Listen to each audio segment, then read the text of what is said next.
Réveille-toi, l'émission qui reconnecte à l'essentiel, présentée par Valérie Karchi, coach artiste de l'âme et conférencière, fondatrice de Wake Up and Smile. Mes très chers auditeurs, bonjour. Je suis ravie de vous retrouver pour un nouvel épisode de votre émission Réveille-toi, qui a pour vocation d'éveiller, de réveiller des dimensions encore insoupçonnées en vous, tout l'art d'être en vie. Aujourd'hui, j'ai l'immense plaisir d'accueillir dans nos studios parisiens un ami canadien. Et oui, un homme de cœur. Un Québécois. Voilà, un Québécois qui est dans nos studios parisiens, un homme de cœur. Troisième fois, Valérie. Ben oui, c'est ta troisième invitation. Et je répète encore, je suis privilégié.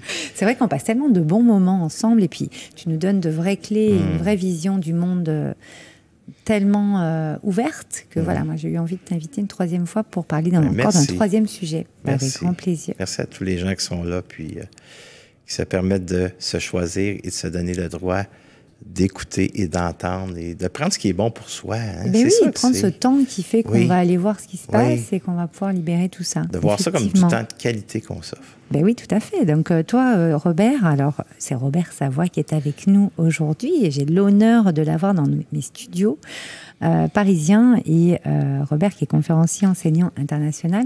C'est vrai que toi, Robert, tu en es à plus de 3000 conférences inspirantes. 3500... 22, tu m'avais dit tout à l'heure quand on discutait, 3522, donc tu as inspiré énormément de gens au travers de ces plus de 3000 conférences. De toute façon, tu es un homme de cœur, un homme d'affaires depuis plus de 30 ans et tu es surtout auteur de 5 livres, auteur best-seller, de 5 livres qu'on va pouvoir retrouver et on va surtout parler d'un de tes best-sellers, donc « Se choisir ». Oui. Qui va vous être offert, très chers auditeurs, par Robert. Je vous mettrai le lien en description. Vous allez pouvoir découvrir ce magnifique livre dont on va vous parler aujourd'hui. Et on va aborder le sujet du personnage de la culpabilité aujourd'hui. C'est beaucoup de personnes qui culpabilisent de certaines situations, de certaines... relations, etc., sur différentes dimensions, on va dire. Donc, c'est vrai que c'est bien de changer un petit peu de perspective, pour le coup, pour sortir de ça. Donc, on va en parler aujourd'hui avec Robert, qui est tellement présent et engagé que vraiment, vous allez voir, on va vraiment amener une certaine puissance dans votre vie en parlant de ce personnage de la culpabilité d'une autre façon peut-être, pour ouvrir un petit peu les consciences, pour ouvrir un petit peu l'état d'esprit et prendre le recul nécessaire pour changer de perspective finalement. Hein, Robert? Eh oui, puis tu as tellement raison de changer de perspective. Puis Valérie, tu sais, premièrement, le personnage de la culpabilité, c'est la plus belle chose qu'on ne peut pas découvrir sur soi, c'est d'en prendre conscience. Et c'est quand j'en prends pas conscience que ce personnage-là, c'est comme une silhouette qui prend toute place. Et c'est là que c'est souffrant. Et c'est là qu'il y a des fonctionnements qu'on a mis en place pour ne pas ressentir ce personnage-là. Et c'est quoi les causes? Mais c'est une éducation affective qu'on a reçue, justement, des enseignements culpabilisants, des reproches. Et ça, c'était tellement culpabilisant que ça a fait en sorte que j'ai développé, moi, ce personnage-là. C'est dans mon ADN aujourd'hui. Il y a des gens qui me disent « Robert, est-ce que je vais en guérir un jour? » Je ne crois pas à la guérison de personnages. Okay. On peut guérir d'un cancer, on peut guérir parfois je crois au miracle. Je ne sais pas si pour toi, je crois au miracle, tout ça. Mais de ce personnage-là... On peut mettre différents mots sur le mot miracle. Pour certains, c'est too much, c'est beaucoup trop, le mot miracle, c'est trop. Enfin, tous les jours, il y a des miracles qui se produisent. Il y a des choses juste le fait de se lever le matin, c'est déjà se réveiller déjà le matin, c'est déjà d'en prendre conscience. Ouais. Et ce personnage de culpabilité-là, il prend beaucoup de place dans notre vie. Mais il revient très rapidement, en fait. Dès qu'on a l'impression de s'en être un petit peu détaché ou d'avoir réussi à l'éloigner un peu, on va dire, ou je ne sais pas comment tu peux dire, enlever certains voiles et donc le ressentir un petit peu moins, ressentir cette culpabilité, on a l'impression qu'il revient en flèche, qu'il y a des situations... constamment suite aux expériences qu'on va vivre avec les gens dans notre entourage. On peut arriver, là, comme un exemple, on peut arriver avec une personne, on est dans l'amour, on a le smile, et on est heureux. Et là, boum! Ouais. Boum, la personne nous dit quelque chose. Là, ce qui monte dans le ici maintenant, elle te pose la question, est-ce que tu as emmené le travail que je t'avais demandé de faire? Et là, toi, tu l'as oublié. Culpabilité. Ouais. Ça, c'est tout de suite, ça va s'éveiller. Ce qui est important à ce moment-là, je vais donner une clé tout de suite, c'est de la laisser vivre, cette culpabilité, d'y permettre d'exister pour la ressentir. Et quand je la ressens, ben, c'est de le mentionner à l'autre. C'est de dire quoi? Je vais donner 3 moyens quand je vis une expérience. Écoutez bien ceci, ces 3 moyens-là peuvent changer, peuvent transformer vos relations, peuvent changer, peuvent transformer une expérience dans le ici maintenant au positif, en étant dans l'abondance. Premièrement, c'est de nommer sa peur. Et c'est de regarder la personne, parce que peut-être cette personne-là, bien souvent, c'est quelqu'un qui a tendance à parler fort, est en colère, à dévaloriser, et là, tu as oublié de travail. Là, on est dans une situation. Et là, tu dis à la personne, au lieu d'essayer de te défendre, de dire toutes sortes de choses, c'est quelle peur qui monte. Et c'est de le dire. 1, ben, j'ai peur de te décevoir, j'ai peur de ta réaction. C'est pas une faiblesse de nommer ses peurs. Pour que l'autre puisse nous entendre. 2, je me dis mon sentiment. Là, mon sentiment, je me sens coupable. Je me sens vraiment, il y a un malaise en moi, je me sens mal, je me sens coupable de l'avoir oublié. 3, il y a toujours un besoin dans chaque expérience. Alors, c'est quoi ton besoin dans le ici maintenant? Bien souvent, c'est le besoin d'être entendu, le besoin de m'affirmer. Alors, 3 clés importantes quand que j'ai une discussion avec quelqu'un qui peut devenir parfois intense. La peur, sentiment, et c'est quoi mon besoin suite à cette expérience-là que je vis avec la personne. Et une fois qu'on a appliqué ces 3, qu'est-ce qui se passe? Bien, c'est pas parfait. C'est un échange. C'est pas ça parfait, va mais je renvoyer à risque l'autre, d'être entendu. Voilà. Parce que l'autre, c'est sûr qu'elle a son fonctionnement.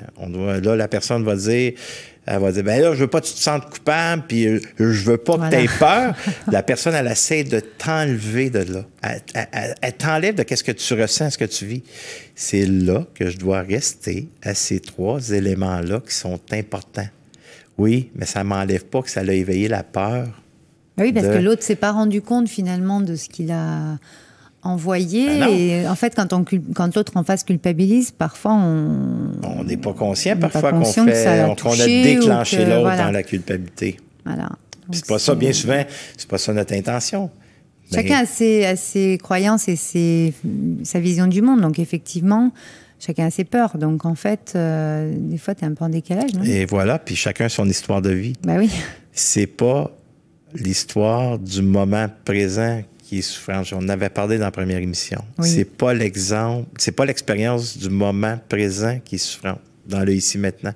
C'est qu'est-ce qui s'éveille dans son histoire de vie. On a toute notre histoire de vie. Ce personnage de culpabilité, on l'a tous. Différents paramètres, mais on l'a tous. Alors, si ce personnage de culpabilité prend place, on se sent coupable. Bien, si je veux vraiment revenir en relation avec soi, je dois le nommer. Notre intention, c'est de ne pas faire sentir l'autre coupable parce qu'on se sent coupable. Mais c'est d'être entendu dans qu'est-ce qu'on vit dans le ici maintenant. De rester à ces 3 affirmations que je viens de nommer, c'est la majorité du temps et c'est de la pratique. Des gens, parfois, mais oui, il faut appliquer, ouais, mais je l'ai essayé, là. Tu sais, ta méthode, là, Robert, ça ne fonctionne pas vraiment. Ouais. Combien de fois tu l'as fait? Ouais, je l'ai fait 3 fois. Hey, c'est de la pratique, c'est comme aller au gym. C'est de muscler cette nouvelle approche que je peux avoir. Et encore une fois, nommer ses peurs, nommer ses émotions, ce n'est pas d'être faible, c'est de montrer à l'autre qu'est-ce qui est là pour moi. Poser ses limites, non, quand même. Et poser ses limites et dire à l'autre, hey, oui, c'est un respect de soi, poser ses limites pour arriver à être capable de se récupérer en relation avec soi. Et je risque de me récupérer en relation avec l'autre. Et par la suite, dire, écoute, je l'ai oublié, j'ai peur, je me sens comme ça. Et le besoin, bien, c'est d'être entendu. Écoute, je vais le ramener. Et c'est sûr que l'autre a le droit, à ce moment-là, de dire comment est-ce que tu reçois ça, toi, que j'ai oublié. Mais là, je suis en colère. Je m'attendais à ça. Bon, OK, j'entends que tu es en colère. J'entends tout ça. Fait que c'est là que j'ai un échange d'affirmation qui est saine et non écrasante. Les deux ont le droit de dire comment est-ce qu'ils se sentent. Et c'est sûr que ton intention, c'était pas de l'oublier, ce travail-là, mais c'est arrivé. Tu sais, si on prend cet exemple-là. Oui, très bien. Alors ça, c'en est une des exemples. C'est plein, là. Mais moi, ça me fait penser, je ne sais pas vous, mes très chers auditeurs, mais ça me fait penser au fait de ne pas prendre les choses personnellement. On a les 4 accords Toltec, pour ceux qui ne connaissent pas, de Don Miguel Ruiz. Moi, je les ai découverts il y a quand même bien longtemps maintenant et je les applique tous les jours. J'espère que vous aussi, mes très chers auditeurs. Robert, est-ce que tu les appliques, tes 4 accords Toltec? Je suis d'accord, oui et moins. OK, parce qu'en fait, voilà, avec la culpabilité... Je vais te montrer, je vais te dire pourquoi. Je suis pour ça. C'est important. OK, je suis pour ça. Moi, ça me fait penser aux 4 accords Toltec, parce que je le précise à nos auditeurs. C'est très bon. Dans les 4 accords Toltec, il y en a un qui dit ne pas prendre les choses personnellement. Moi, j'avais envie de faire le lien entre la culpabilité et ne pas prendre les choses personnellement. Donc, vas-y, je te laisse vous expliquer. Mais ça n'empêche pas qu'il y a des choses qui s'éveillent en moi et je dois me donner accès. Parce qu'il y a bien des gens qui prennent ces phrases-là et ne les appliquent pas vraiment pour ressentir. Ils vont les appliquer pour se défendre. Et c'est là que je deviens que je ne suis pas en accord avec ça. Si on les prend, on les applique et on s'empêche. On les ressent. Et on les vit et on les exprime et on est entendu. Oui, ça a sa place. Moi, c'était dans ce sens-là, tu t'en doutes. Mais après, effectivement, il y a l'autre côté. Écoute, parce qu'effectivement, c'est important. T'es un ange sur Terre. Fait que, non, mais c'est vrai, là. T'es tellement une belle personne. Et on a le goût d'être avec toi, on a le goût d'être près de toi. Alors, merci, Robert. C'est la vérité, ça te fait bien le rouge aussi. Mais vous m'entendez quand je dis ça, tu sais? C'est des phrases toutes préconçues. Oui, on doit être dans le positivisme, puis on doit le plus possible être là, puis avoir des phrases, puis des mantras et tout ça. Mais si ça devient pour s'empêcher de ressentir, ça veut dire la même chose. Valérie, comment est-ce que je vais faire pour ressentir l'être humain extraordinaire que je suis dans l'importance que je me donne quand je me choisis? Comment est-ce que je fais pour ressentir cette importance-là? Comment est-ce que je fais pour ressentir la gratitude? Comment est-ce que je fais pour ressentir l'abondance? Si je passe mon temps à utiliser des phrases... Oui, types, là, qui sont finalement neutres et qui deviennent plates, finalement, et qui n'ont aucune profondeur. Et voilà. Là, on parle de profondeur, effectivement, parce que le personnage de la culpabilité vient nous faire... ça vient nous toucher quelque chose en nous, comme tu disais tout à l'heure, et de l'exprimer, finalement, on sort, on libère les choses. Combien de fois qu'on fait sentir nos enfants coupables, par exemple, ou son conjoint ou sa conjointe?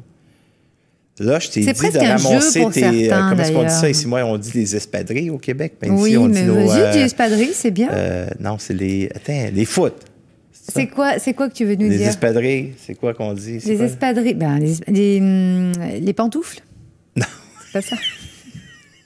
C'est ça qui est génial avec nos amis québécois, parce que parfois, quand on va courir dans une salle de gym, ça nous prend des baskets. Des baskets! Ouh, merci! Gagné! Un point pour toi, Valérie. Oui. Des baskets. OK? Et là, tu as laissé tes baskets dans le chemin, je rouvre la porte, et là, l'enfant, tout de suite, il se sent coupable. C'est là qu'on devient, parfois, quand on a le personnage de culpabilité, ben c'est qu'on rend cette culpabilité-là aux gens qu'on aime alentour de soi. Et bien souvent... La culpabilité, elle est là quand on se choisit. Quand on ose se choisir ou on ose de dire non à un autre. Oser dire non, c'est tout un travail. Hein. Ça prend des années. Ça prend des années parce que je ne veux pas ressentir la culpabilité. Alors, j'aime mieux dire oui que de ressentir cette culpabilité-là parce que c'est un malaise dans le corps. C'est souffrant. Et là, je ne veux pas le ressentir. Fait que si je suis habitué de dire oui, fait que je vais continuer à dire oui. Puis là, j'écoute plus mes besoins. Puis on se demande pourquoi qu'on n'est pas en ligne avec cette source à l'intérieur de soi, cette abondance. Oui, parce que finalement, on vit un peu dans nos schémas du passé. En fait, nos habitudes, les habitudes, c'est le passé finalement. Donc, c'est très bien de s'y appuyer dessus. Mais à un moment donné, il faut quand même revisiter un petit peu ce qu'on a vécu, nos habitudes, nos croyances. Parce qu'on a des peurs finalement parfois qui ne nous appartiennent plus, en fait. Ou alors, on a des peurs qu'on nous a transmis plus jeunes. Et puis, en fait, finalement...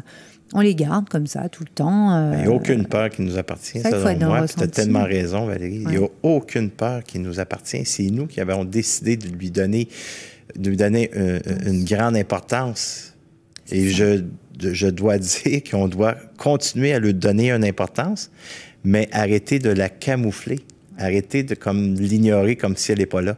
C'est de la nommer à la voix haute, de l'affirmer. J'ai peur présentement. C'est pas d'être faible, ça. C'est de montrer qu'est-ce qu'on vit. Bien sûr. C'est de l'authenticité, c'est sa vérité. C'est ça que je vis à l'intérieur de moi. Alors, je dois l'exprimer à l'extérieur pour que je sois entendu. Et quand le personnage de culpabilité prend place, c'est la même chose. Là, je me sens coupable de me choisir. Je me sens coupable de vous laisser à la maison présentement parce que maman a décidé d'aller avec son ami pour avoir une sortie. C'est quoi j'enseigne à mes enfants? Que en tant que femme, j'ai le droit de prendre du temps de qualité pour moi. J'ai le droit d'aller avoir du plaisir. C'est ce que j'enseigne. Ouais. Et c'est là qu'il devient important de toujours rester en relation, en s'observant, rester en relation avec soi. Ouais. On est la relation la plus importante, mais il faut s'accorder cette importance-là. C'est se choisir. Hein. On en revient à ton livre qui est une vraie pépite parce qu'il y a vraiment énormément de ressources et de clés, dont un exercice aussi sur la dépendance affective. On en a parlé dans la dernière émission d'ailleurs, donc n'hésitez pas à aller écouter l'émission puissant, cette sur la dépendance affective parce qu'on a dévoilé une partie du livre qui d'ailleurs, un livre qui est encore disponible en descriptif puisque tu nous offres ton livre « Se choisir ». Gratuitement. En téléchargement. Donc, je vous mettrai le lien en descriptif. Alors, Robert, au niveau du personnage de la culpabilité, quel est le point de bascule finalement? Parce qu'à un moment donné, quelqu'un qui est dans ce personnage-là, tu vois, moi, par exemple, dans mon entourage ou dans les accompagnements que je fais moi aussi, ce qui est intéressant, c'est qu'on voit que les personnes vont être moins dans leur personnage, tu vois, vont commencer à s'en détacher, vont arriver à avancer sur ce point-là. Puis, il y a un événement et bam, tout qui revient. On arrive avec le smile, voilà. Et on est heureux. Et là, boum. Voilà. Et une émotion, on doit comprendre, Valérie, qu'une émotion, elle est imprévisible. On ne peut pas la contrôler. Ah oui. On ne peut même pas la maîtriser. Non. L'émotion s'éveille, c'est qu'est-ce que je fais avec qui devient important. Alors, si c'est une émotion de culpabilité, et c'est là que la notion qui est la plus difficile à l'être humain à intégrer, c'est la notion de la responsabilité. Alors, je dois être responsable de cette émotion. Ça veut dire que mettre le projecteur sur soi, de mettre le miroir sur soi, pour ceux qui comprennent plus ce jargon-là, c'est que je mets le miroir sur moi et je laisse vivre l'émotion, je la laisse exister pour être capable de l'identifier et de le dire, de le nommer. Là, je me sens vraiment coupable. Ouais. Je me sens mal, là, présentement, je me sens coupable. Suite à avoir oublié de travail. Ouais. Je me sens coupable, présentement, mon enfant, d'avoir peut-être levé la voix tantôt quand je t'ai dit d'aller serrer tes baskets. Maman se sent mal. Papa, il se sent mal. C'est avouer ou assumer, presque, hein, finalement. Et ça, c'est tellement de responsabilité. On se rend compte qu'on fait un peu des erreurs aussi, parfois, non? On va d'en faire encore, mais c'est que j'enseigne. Quand je me vois, et encore aujourd'hui, Valérie, s'il y a quelque chose que je sais que c'est dévalorisant, c'est bien de lever la voix à un enfant. Oui. Moi, j'ai un fils de 14 ans. Malgré mes 19 ans de métier, 32 ans de cheminement personnel dans toutes sortes de psychologie puis thérapie que j'ai faites pour me comprendre et aussi aller me former, je peux te dire une chose qu'encore aujourd'hui, ça arrive que parfois, je lève la voix. Je parle fort. Je crie pas, mais là, je prends conscience que je viens de dévaloriser mon fils parce qu'il a peur quand je parle fort. Mais la beauté de tout ça, c'est que je peux revenir en relation avec et lui laisser le droit de s'exprimer, de dire, regarde, papa, il se sent coupable présentement. Il se sent mal. Comment toi, tu te sens? Qu'est-ce qui est là pour toi? Parfois, mon fils me dit, papa, c'est pas le temps. Oui. Fait qu'il faut que je respecte. Oui. Son rythme à lui. Non, puis il a parce sa que bien vie souvent, aussi, c'est quoi qu'on fait, Valérie? C'est un enfant, bien souvent, on dit, mais là, je veux... Non, on va s'asseoir, là, puis c'est tout de suite, là. Et moi, tu sais, j'ai pris l'habitude avec mon fils, par exemple, qui a 12 ans, qui est ado aussi, comme le tien, quand il joue à ses jeux vidéo, par exemple, j'ai pris l'habitude, mais depuis qu'il est quand même... depuis quelques années, tu sais, les parents, souvent, on définit un petit peu le temps de jeu, quand même, c'est important, mais...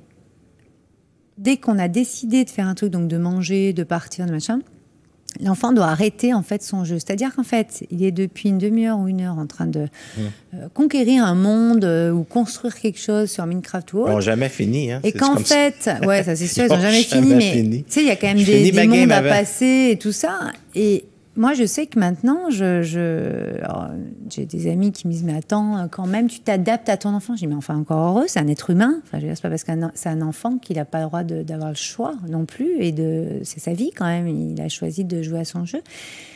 Moi, c'est vrai que maintenant, je lui demande, écoute, on a pour combien de temps? Et je m'adapte en fait quand même un peu à lui. S'il y a encore 5 minutes ou 10 minutes de jeu, je vais pas lui dire de tout arrêter alors que Bichette il est en train de finir son monde. Où tu sais, ils font leurs étapes là, parce qu'en fait à un moment donné, en fait nos enfants, on est toujours en train de les couper dans leur rythme en fait, tu vois, parce qu'en fait c'est le rythme. On estime que le parent c'est lui qui décide et qui fait tout, et donc l'enfant il doit suivre. Et quand même c'est important de laisser un petit peu d'espace à son enfant aussi. Dans toutes les relations c'est comme ça, je pense aussi, son conjoint, son collègue de travail, etc. Et arrêter ces injonctions-là qui sont, comme tu dis, ouais, culpabilisantes et même dévalorisantes et qui vont nous traîner, on va se traîner ça toute notre vie, quoi. Hein. Tout le monde voit bien de quoi je parle. Puis oui, puis j'aime ton approche, Valérie, de la façon dont tu dis ça, tu sais, t'adapter aussi, ça a du sens. Ça ne veut pas dire qu'on est mauvais en éducation, ça veut dire qu'à un moment donné, c'est un être humain aussi. On doit prendre en compte ses sentiments, son ressenti, c'est ce que tu dis tout à l'heure. Oui. Et nous, dans notre société, un enfant n'a pas le choix, en fait. Tu parlais tout à l'heure des gens séparés. Je ne sais pas si c'est dans cette émission ou dans une autre. On parlait des enfants, des parents qui sont séparés. C'est dans la dernière émission qu'on a faite. C'est un week-end sur 2, nanana. Oui. Moi, je sais que personnellement, je suis divorcée depuis très longtemps, mais j'ai mis longtemps à faire comprendre au père de mon fils qu'on habite à 10 minutes, si tu veux. Donc bon, on est à côté, on s'entend quand même relativement bien, mais... Plus petit, quand c'était le week-end chez la mère, c'était le week-end chez la mère, c'était pas l'enfant de décider.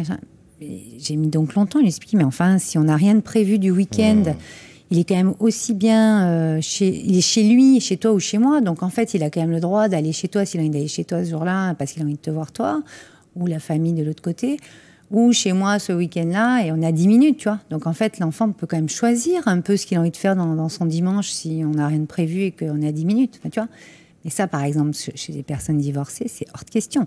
C'est même les parents. Oui, mais alors, on échange de week-end, mais je vais en récupérer un là parce que, en fait, on compte les week-ends. Enfin, on a fait un enfant à la base, on devrait l'avoir tout le temps, en fait, à la base. Donc, tu vois, à un moment donné, tu as envie de leur dire, mais en fait, tu devrais l'avoir tout le temps. On parle du personnage de culpabilité, et un des personnages qui vient entrer dans l'émission, c'est le personnage de sécurité.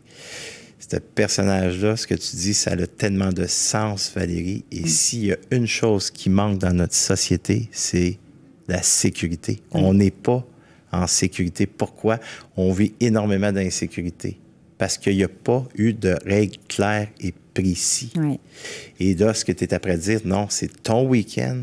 Alors, on met une valise, c'est clair, c'est précis. C'est sécurisant pour l'enfant. Il n'y a rien de plus sécurisant, c'est de mettre des limites, de mettre des règles. Et c'est ça qu'on doit faire avec nos enfants. Et de la respecter, ces règles-là, c'est sécurisant.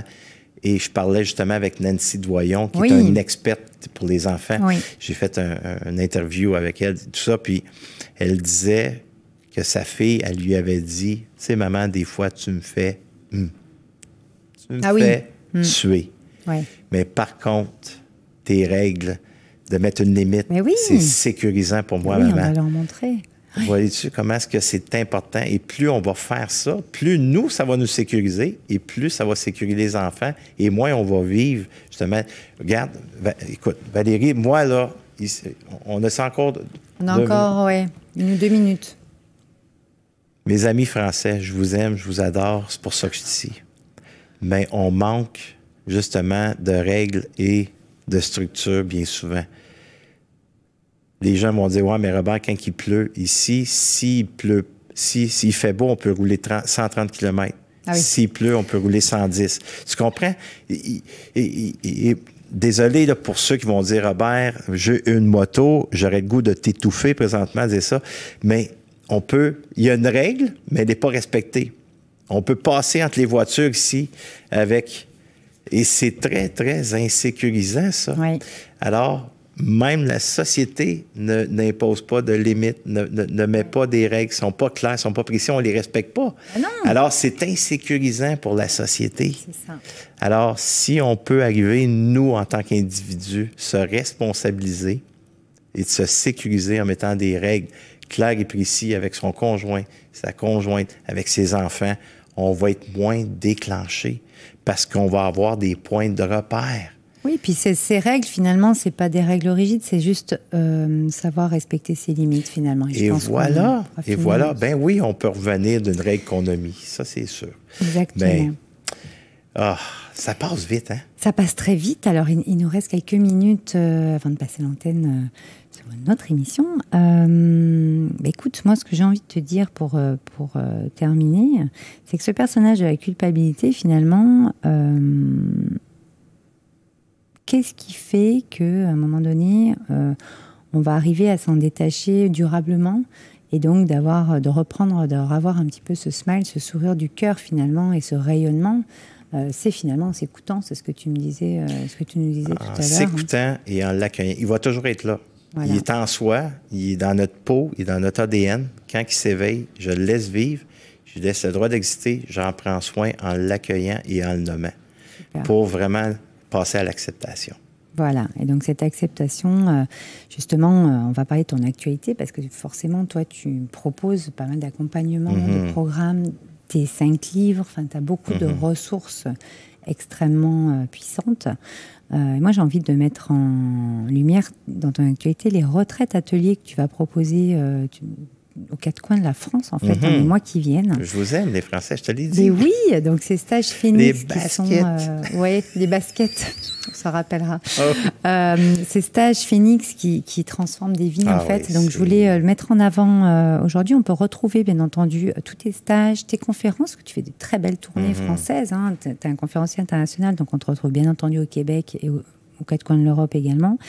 On peut retrouver toutes les informations sur robertsavoie.com. Donc, je mettrai le lien en descriptif avec, bien entendu, le lien du livre « Se choisir » que Robert nous offre généreusement. C'est vraiment un homme de cœur, je vous l'ai dit, authentique, en début d'émission.